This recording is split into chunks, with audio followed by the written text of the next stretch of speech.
আমরা হঠাৎ করে হাজির হলাম বগুড়ার ঐতিহ্যবাহী চূর্ণ চাপ ঘরে। অনেক দিন পরে এই চূর্ণ চাপ ঘরে আসা আমাদের, কেননা আমি বগুড়া থাকি না, তাই আসাও হয় না। শুধু দূর থেকে বগুড়া শহরের চূর্ণ চাপ ঘরের বিভিন্ন জনের বিভিন্নভাবে ভিডিও দেখি। খাবারের আগে প্রথমে আমাদের দর কষাকষি হচ্ছিল, যার কাছে বেশি টাকা থাকবে এবং যার কাছে কম টাকা থাকবে, এই দুইজন মিলে আজকে আমাদের খাওয়াবে। আর আমি তো এখানে অতিথি হিসেবে এসেছি, তাই আমাকে কোনো টাকা দিতে হবে না। দেখতেই পাচ্ছেন, শুক্রবার দিন আমরা রাত 10টার সময় গিয়েছিলাম। অন্য দিনের তুলনায় শুক্রবার দিন যেহেতু সরকারি ছুটি, তাই এই দিনে বেশি মানুষের সমাগম হয়ে থাকে। আর আপনি গিয়ে অবশ্যই আপনাকে সিরিয়ালটাও দিতে হবে এবং আগে টাকা দিয়ে টোকেনটা নিতে হবে।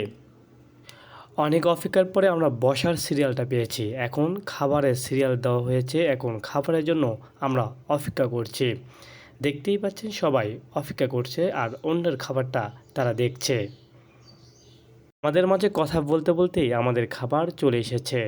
তারপরে আর কি, কথা কম কাজ বেশি, খাওয়া শুরু করেছে সবাই। দেওয়ার সাথেই অনেকে গনছে পুরি কয়টা দিয়েছে, তারপরে কোনো কথা না বলে আগে খাওয়া শুরু করছে। এই সেই চাপ যেটার জন্য বগুড়া শহরে অনেক বিখ্যাত।